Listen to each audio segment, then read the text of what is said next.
dites l'humilité. Après l'activité, c'est l'humilité. Deutéronome 8, versets 13 à 17, la Bible dit ceci. Lorsque tu verras multiplier ton gros et ton menu bétail, s'augmenter ton argent, ton or et s'accroître tout ce qui est à toi, prends garde que ton cœur ne s'enfle et que tu n'oublies l'Éternel, ton Dieu, qui t'a fait sortir du pays d'Égypte, de la maison de servitude, qui t'a fait marcher dans ce grand et affreux désert où il y a des serpents brûlants et des scorpions, dans des lieux arides et sans eau, et qui a fait jaillir pour toi de l'eau du rocher le plus dur et qui t'a fait manger dans le désert la manne inconnue à tes pères, afin de t'humilier et de t'éprouver pour te faire ensuite du bien. Garde-toi de dire en ton cœur, ma force et la puissance de ma main m'ont acquis ces richesses. Nous acclamons la parole du Seigneur.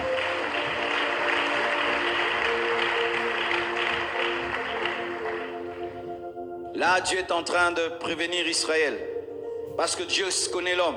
Il sait que l'homme devient orgueilleux quand les choses qu'il fait marchent. L'homme devient orgueilleux lorsqu'il a du succès. Sur 10 hommes qui ont du succès, souvent 7 sont des orgueilleux. 7 sont des orgueilleux. Et l'orgueil provient de beaucoup de choses. Ça provient du gros et du menu bétail, provient de l'argent, de l'or, provient de l'intelligence, provient même de la famille. Il y a l'orgueil social. Tu es orgueilleux seulement parce que tu es d'une bonne famille. Il y a des gens qui sont comme ça. Il est orgueilleux parce qu'il est d'une grande famille. D'autres sont orgueilleux parce qu'ils ont des diplômes. D'autres sont orgueilleux parce qu'ils sont beaux, parce qu'elles sont belles. D'autres orgueilleux parce qu'il est fort physiquement. D'autres parce qu'il est élégant. D'autres sont orgueilleux parce qu'ils ont de l'argent. D'autres sont orgueilleux parce qu'ils ont des biens. D'autres sont orgueilleux parce qu'ils sont saints. D'autres sont orgueilleux parce qu'ils ont l'onction. D'autres sont orgueilleux parce qu'ils connaissent. D'autres sont orgueilleux parce qu'ils prêchent bien. D'autres, il y a de l'orgueil partout, partout. D'autres même sont orgueilleux d'être dans une église. Il y a même l'orgueil de l'église. D'autres ont l'orgueil même du pasteur. Ah, moi, mon pasteur, c'est tel. Ils se vantent même d'un pasteur. C'est terrible, hein? Ton orgueil vient d'où? Dieu t'interdit de t'enfler. Lorsque tu veux comprendre le terme enfler, pense à un ballon d'air. Lorsque tu commences à remplir un ballon d'air, lorsqu'il n'est pas rempli, j'appelle ça la pauvreté, le manque de succès, l'échec. Le ballon, quand il n'est pas rempli, il est tout flasque. C'est le temps d'échec. Alors quand on commence à le remplir, tu commences à réussir, et puis il atteint son niveau maximum où vraiment il a la forme prévue, le ballon est beau. Mais qu'est-ce qui arrive? Certains continuent à le gonfler malgré ça. Vous connaissez, non? Il a déjà atteint son niveau. Gonfle, les enfants, ils continuent. Et qu'est-ce qui arrive? Ça éclate, l'orgueil fait éclater. Lorsque tu t'enfles, tu es devenu un ballon qu'on souffle, qu'on remplit au-delà de sa taille et tu vas éclater. Lorsque tu mangeras, lorsque tu auras de l'or, lorsque tu auras de l'argent, ne dis pas que tu t'es acquis ces choses par ta propre force. Alléluia. Notre orgueil vient de quoi? De penser que tu as réussi par toi-même. De penser que tu es grand par toi-même. De penser que tu es grand parce que tu es plus intelligent, plus courageux. Non, c'est la grâce de Dieu. Parce qu'il y a des gens qui travaillent plus que toi mais qui échouent. Il y a des gens qui ont étudié plus que toi mais qui n'ont pas ce que tu as. Il y a des personnes plus belles que toi mais qui ne sont pas mariées. Il y a des personnes plus fortes que toi mais qui n'ont aucun travail. C'est la grâce de Dieu. Ne dis jamais que c'est ma force. Ne dis jamais que c'est mon intelligence, mais dis que c'est l'Éternel. Reconnaître que c'est Dieu qui t'a donné le succès, ça brise, ça humilie. Chaque fois qu'on m'a posé des questions sur mon ministère et que j'expliquais sans parler de la grâce de Dieu, de la faveur de Dieu, le Saint-Esprit m'a dit, ne témoigne plus jamais comme ça, c'est un mensonge. Ce n'est pas parce que tu as beaucoup prié, ce n'est pas parce que tu t'es sanctifié, je t'ai fait grâce, je t'ai fait grâce, je t'ai fait grâce. Il y a des pasteurs qui connaissent plus que toi et qui ont de l'onction plus que toi et qui prient plus que toi. Je leur ai pas donné ce que je t'ai donné, je t'ai fait grâce. C'est la grâce. Reconnaître la grâce, ça brise et ça empêche d'être orgueilleux. Si tu veux garder le succès, ne deviens jamais orgueilleux, ne deviens jamais grand à tes propres yeux, où tu te regardes dans le miroir et tu te dis à toi-même, aux attention, les kibongo, wana satana bandi na vina yo, wana pensa, au bandi ko éclater. Vous voyez quand le crapaud gonfle, il devient vilain, n'est-ce pas? hein, le crapaud te fait gonfle, il gonfle ici. Ouah, ouah, ouah. Et quand tu es orgueilleuse, tu fais ouah, ouah. Et le danger de l'orgueil, c'est quoi? C'est que quand on est orgueilleux, on ne sait pas qu'on est orgueilleux. C'est pourquoi il faut dire à tes amis qui sont autour de toi, je suis orgueilleux ou humble. Il va te dire, oh, comment le lindo, comme insupportable. Oh, moi! Non, monsieur, oh, comment ça? Oui, tu vois, tu ne vois pas ton dos. Qui voit ton dos? C'est ton voisin. Est-ce que tu vois ta nuque? C'est ton voisin. Et des fois, c'est ta femme qui peut te dire que tu es orgueilleux ou pas. C'est ton mari qui peut te dire que tu es orgueilleuse ou pas. Ce sont tes amis proches qui peuvent te dire, parce que souvent l'orgueilleux ne sait pas. Mais il y a des orgueilleux qui le veulent, hein. Lui-même travaille ça, mais la plupart des orgueilleux ne savent pas. Parce que tu peux même avoir l'orgueil dans la sanctification, l'orgueil de la consécration, l'orgueil de l'onction, l'orgueil de la prédication. Tu peux avoir ça. Tu peux avoir l'onction et ça te rend orgueilleux. Satan était orgueilleux des choses spirituelles. Si vous ne savez pas, ce qui a engendré tous les péchés, ce n'est pas l'orgueil matériel, intellectuel, c'est l'orgueil spirituel. Satan était orgueilleux spirituellement. Il a dit, je monterai, je deviendrai comme le Très-Haut. Ne dis jamais que c'est toi. Dis, c'est la grâce de Dieu. Ne dis pas parce que j'ai beaucoup jeûné. Il y a des gens qui habitent Mangengenge, qui n'ont pas ton onction. Amen, hein? C'est Dieu qui t'a fait grâce. Alors quand tu regardes ton argent, tu dis merci Seigneur, merci Seigneur. La reconnaissance pousse à la gratitude et aux actions de grâce. Soyez humble. Amen. Hein? Ne sois jamais grand à tes propres yeux. Tu vas chuter. Dieu va t'abandonner. L'orgueil précède la chute et l'humilité précède la gloire. Dieu, quand tu veux monter, il te fait descendre. Et quand tu montes, il te détruira. Ne soyez jamais comme les haricots pourris dans la casserole. Les haricots pourris montent toujours. Les bons haricots comestibles descendent. Soit les bons haricots qu'on peut manger descendent. Humilie-toi, Dieu va t'élever. Mais quand tu dis je, haricots pourris. Et vous savez, l'orgueil, c'est très vilain. Hein? Amen. Hein? Et ça rend vilain. Tu vas voir quelqu'un de très humble. Il est beau. Les gens humbles sont beaux, n'est-ce pas? Ils sont beaux. Tu vois vraiment, il est beau. Il est beau. Mais quand ce mec devient orgueilleux, tu vois le nez commence à gonfler. Vrai ou faux? Ouais, l'orgueil fait grossir le nez. Je ne sais pas pourquoi. Quelle relation entre le nez et l'orgueil? On va comprendre ça un jour. Il a des yeux au teint, un visage au teint. Et aussi l'orgueil abîme la bouche. Bon ça, tu vois, tu sens vraiment que c'est un démon. Et que c'est une œuvre de la chair. Et quand tu es orgueilleux, tu ressembles à Lucifer. Mais quand quelqu'un est humble, tu vois.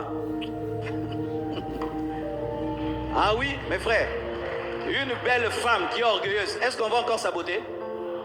Une belle femme orgueilleuse, elle devient vraiment comme une sorcière. Oui, un homme orgueilleux, vraiment il devient sale, très sale, très sale.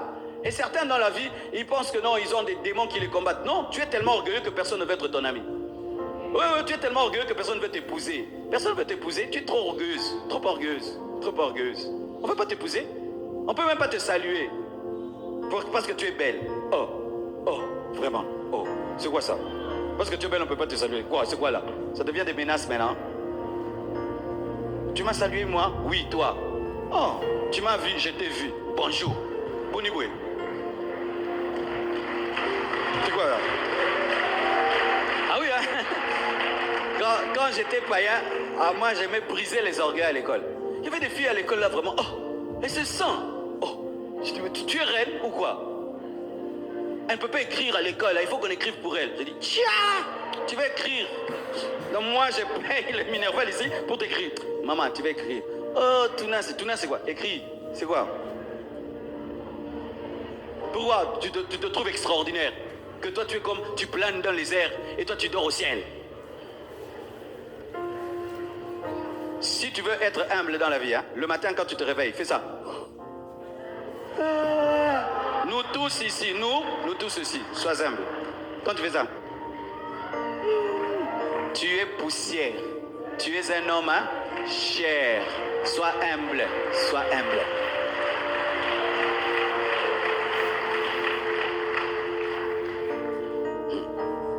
Quand je voulais me marier, j'avais rencontré une fille. C'était une fille de famille riche là. Ah, vraiment. Quand tu es riche, il faut briser tes enfants. Alors moi, j'étais pauvre, mais je l'aimais, je voulais l'épouser. Elle m'a traité selon ma pauvreté présente. Elle n'a pas vu ma gloire future. C'est ça les orgueilleux, ils ne voient jamais la gloire future des autres. Ils sont tellement aveuglés par ce qu'ils sont qu'ils ne voient pas la trajectoire de la vie des autres. Alors elle, je l'accompagne. Tu sens vraiment que quand elle vient te voir vraiment, quoi, c'est comme si elle te fait grâce. Elle s'assied sur ta chaise vraiment en mode, je fais quoi ici? Elle ne peut pas boire, elle ne peut rien toucher. Ah, j'en avais jusque là. J'ai dit non, cette fille est orgueilleuse, elle va détruire mon ministère. Maman, viens, je t'accompagne, rentre chez vous. Et puis je l'accompagne.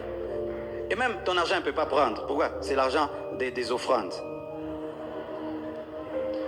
Ouais, je ne peux pas épouser un homme de Dieu, je vais vivre des offrandes. Et si tu épouses quelqu'un qui travaille à Pain Victoire, tu vas vivre du pain. Et si tu épouses un professeur, tu vas vivre de l'argent des élèves. Mais c'est ça, non? Des gens vraiment qui complexent des fois les hommes de Dieu. Oh, vraiment. L'ouvrier mérite son salaire. Celui qui prêche l'évangile vit de l'évangile. Je suis fier de ça. Et l'avocat vit de quoi? Des problèmes des gens. S'il n'y a pas de problème, il va vivre.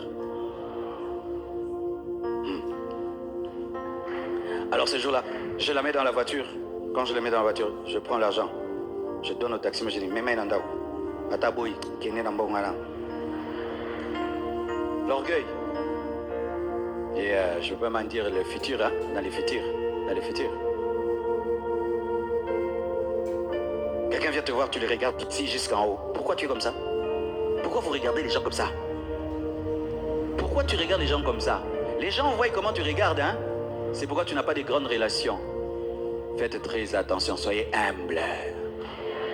Ce n'est pas parce que tu as que les autres n'auront pas. Ce n'est pas parce que tu es arrivé que les autres ne monteront pas. Soyez humble. L'homme qui hier avait battu le record, aujourd'hui son record c'est rien du tout. Il y a eu des nouveaux champions et des nouveaux champions. Hier, les gens qui étaient riches, aujourd'hui, hein, il y a Elon Musk. Amen. Hein? On disait Bill Gates, maintenant c'est Elon Musk. Et puis ce sera. Soyez humble. Hier on parlait de Paul, aujourd'hui on parle de Marcelo. Soyez humble. Et demain on va parler de toi. Je dois être humble. Je dois être humble. Soyez humble. Arrêtez ces choses-là. De regarder les gens de la plante de pied, de les juger. Tu as un diplôme ou pas? Faites très attention. Il a laissé une voiture comment dehors? Faites attention. Ne juge pas les gens selon leur apparence. Il se peut que c'est David. Pour l'instant, c'est un berger. Demain, ça va devenir un roi. Faites très attention. Dans cette église, il y a des gens qui sont venus dans la faiblesse, mais aujourd'hui, c'est une grande bénédiction pour cette église. Hein. Une grande bénédiction. Mais hier, ils ne pouvaient même pas donner 10 $, hein, ni 5 $. On les a traités avec honneur. On les a traités avec respect. Dieu les a bénis. Aujourd'hui, ils sont en train de soutenir ce ministère. Soyez humbles. Ne parle jamais à quelqu'un comme s'il ne mérite pas ta présence. Fais vite, fais vite, fais vite, fais vite.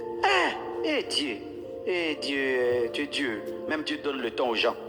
Toi, non. Sans bon. Et ces choses-là, tu es en train de parler à quelqu'un, toi tu regardes ailleurs. Tu regardes ailleurs. Hein, tu disais, parle et je t'écoute. Ne faites jamais ça. Tu ne connais pas. Dieu qui voit va t'abaisser. Les hommes qui respectent les hommes, Dieu les élève parmi les hommes. Les hommes qui respectent les hommes, Dieu les élève parmi les hommes. Respectez les hommes, honorez les hommes. Même si tu es grand, respecte les autres. Respecte les autres. Sois humble. Et Dieu te gardera. J'étais dans des endroits très beaux, oui.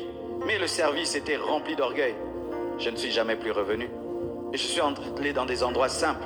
Il y avait tellement d'humilité et d'amour. J'y reviens souvent. Parce que ce qui est important dans la vie de l'homme, c'est là où il est respecté et c'est là où il est honoré. Tu vois, tu as une belle maison, personne ne vient chez toi. Pourquoi? Mais on va chez ton frère là qui est pauvre. Hein? Tout le monde va là-bas. Parce que là-bas, les gens se sentent honorés. Mais chez toi qui as tout, personne ne vient. Parce que quand on vient chez toi, tu regardes même comment les gens mangent. Tu critiques les gens. Tu reçois les gens avec dédain. Il est là, ça fait 1 heure. Toi, tu ne viens pas. Des choses pareilles, quelqu'un vient te chercher. 1 heure, tu sais qu'il est là. Tu t'occupes. Lui doit rester là, quoi. Et il doit dormir sur la chaise en t'attendant. Ne faites pas ça. Tu vas descendre. Tu vas descendre, frère.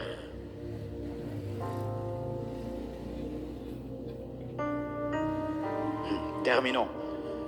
J'aimerais vous présenter un verset qui montre à quel point Dieu veille sur l'humilité. 2 Corinthiens 12, versets 6 à 9, la Bible dit ceci. Si je voulais me glorifier, je ne serais pas un insensé, car je dirais la vérité. Mais je m'en abstiens, afin que personne n'ait à mon sujet une opinion supérieure à ce qu'il voit en moi ou à ce qu'il entend de moi. Et pour que je ne sois pas enflé d'orgueil, à cause de l'excellence de ces révélations, il m'a été mis une écharde dans la chair, un ange de Satan pour me souffleter et m'empêcher de m'enorgueillir. 3 fois j'ai prié le Seigneur de l'éloigner de moi. Et il m'a dit, ma grâce te suffit, car ma puissance s'accomplit dans la faiblesse. Je me glorifierai donc bien plus volontiers dans mes faiblesses, afin que la puissance de Christ repose sur moi. Acclamons la parole du Seigneur. Ça, c'est parmi les versets profonds de la Bible. Paul dit, je peux me glorifier, parce que j'ai des choses. Et c'est vrai, Paul a reçu la révélation de Christ plus que Pierre. Il a reçu la révélation de Christ plus que tous les apôtres qui l'ont vu physiquement. Il est venu après, il a fait un plus grand travail. Il dit, je peux me glorifier de cela.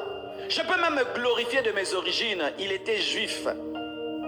Il avait comme professeur Gamaliel. C'était un homme versé dans les Écritures, intègre selon le judaïsme. Mais il dit que Dieu, pour m'empêcher de m'enorgueillir, à cause de l'excellence des révélations que j'ai reçues, Dieu ne voulant pas que Paul soit orgueilleux, qu'est-ce qu'il a fait? Il a mis dans sa chair un démon. C'est écrit, hein? Moi j'aime lire la Bible telle qu'elle est d'abord, avant de commencer à extrapoler. Un esprit méchant, un ange de Satan, a été mis pas dans l'esprit de Paul, ni dans l'âme, dans le corps, pour le souffleter. Souffleter, le terme c'est quoi? Le faire souffrir, c'est-à-dire lui donner des petits coups qui le font souffrir, afin qu'il puisse être humble. Et les interprétations sont diverses à ce sujet. Certains disent que c'était une maladie, que Paul avait une bosse. D'autres disent qu'il avait un problème des yeux. Mais il n'y a pas trop de précision. Mais la précision que nous avons, c'est que Dieu permettait au diable de déranger le corps de Paul. C'est ça. Même si ça te dérange, c'est écrit. Lui-même en parle. C'est-à-dire quand il faisait des miracles, il prêchait et qu'il avait des douleurs dans le corps, ça l'humiliait. C'était ça. Vous imaginez, Dieu accepte, permet à un démon de toucher son serviteur parce qu'il ne veut pas qu'il soit orgueilleux. Parce qu'il se souvient de ce que Moïse a fait.